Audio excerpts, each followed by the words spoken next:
አስቴር አወቀ ከረጅም ጊዜ በኋላ ወደ ሀገረ ካናዳ ልታመራ መሆኑን ተከትሎ ቶሮንቶ ከወዲሁ እስክስታ ጀምራለች። እየተደነሰ ነው ምልሽ። አስቴር ሲባል አብሮ መንቀሳቀስ የስሜቷ ሴት የለምና የአስቴር አወቀ ዘፈኖች እንደ አዲስ በመነሳት መደመጥ ጀምረዋል። በጉጉት የምትጠበቅ ድንቅ አርቲስት ናት።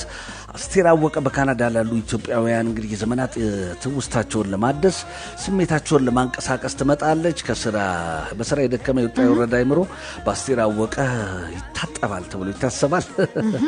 አብረዋት ራሄል ኃይሉና አብነት ትንሹ ጥላሁንም ያቀነቅናሉ። ይህን ድንቅ ኮንሰርት ናሆም ሪከርድስ ዝነኛው ናሆም ሪከርድስ ከዛራ ኢንተርቴይንመንት ጋር በመተባበር በካናዳ እንግዲህ በጣም ለየት የሚያደርገው ይህን ኮንሰርት የተለያዩ ምዕራባውያን አርቲስቶች ታላላቅ አርቲስቶች ካናዳ ውስጥ የሚያቀርቡበት ትልቅ ስቴጅ ላይ ነው። በተለመዱት ሬስቶራንቶች ውስጥ የሚዘጋጅ አይደለም። የአስቴርን እንግዲህ ሂዩጅነት የሚመጥን ነው። የተለያዩ ዓለማችን ላይ ታላላቅ የተባሉ አርቲስቶች የአሜሪካ አርቲስቶች የሚያቀርቡበት ስቴጅ ላይ ነው የምታቀርበው። ከሰከላ ባንድና ከአርቲስቶቹ ጀርባ ዲጄ ሲክስም አብሮ አለ።